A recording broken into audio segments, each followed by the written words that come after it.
Good day, sir. Good day, classmate. I'm Rafael Francisco. My report is all about the legacy of heroes.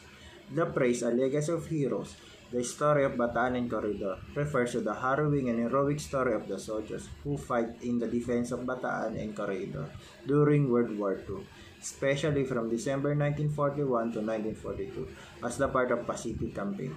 It tells the tale of American Filipino soldiers' bravery and endurance during one of the darkest chapters in the early stage of war, the Battle of Bataan, January 7 to April 9, 1942. May critical World War II battle in the Pacific, fight between Allied forces, primarily American and Filipino, and the Japanese Army in the Philippines. After Japan invasion, following the attack on the Pearl Harbor, U.S. and Filipino troops led by General Douglas MacArthur retreated to the Bataan Peninsula for 3 months. They resisted Japanese advance despite severe shortage of food, medicine, and ammunition. On April 9, 1942, the Allied forces, weakened by the disease and exhaustion, surrendered around 76,000 American and Filipino troops, marking the largest U.S. surrender in history. This led to the infamous Bataan Death March. 60,000 to 80,000 American and Filipino troops during of war to march 60,000 to 70 miles from Bataan to prison camp in Central Luzon under the brutal condition, which thousands of prisoners were died from the brutal treatment. Thought the battle ended in the defeat. It delayed the Japanese conquest of the Philippines and became a symbol of American resilience.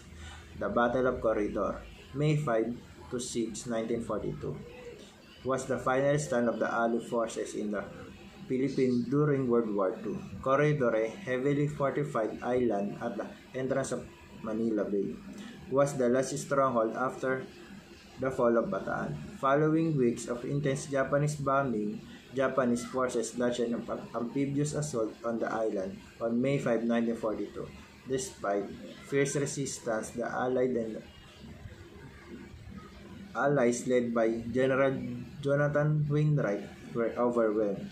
On May 6, 1942, Wainwright surrendered to the Japanese with around 11,000 American and Filipino troops taken as a prisoner of war.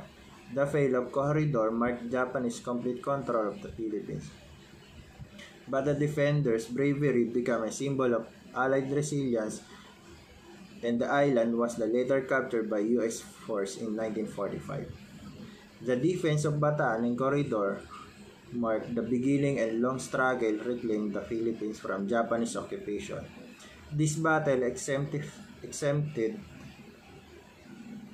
the courage and resilience and the sacrifice of both Filipino and American forces working together against the common enemy. Ultimately, a legacy of heroes encapsulates more than just a military tactics or outcomes. It honors the spirit of soldiers who stood their ground despite impossible odds, leaving behind a legacy of courage that continued to inspire and remember their story in one of brotherhood, honor, and determination to the fight for the freedom, even when a victory seems unattainable. Thank you.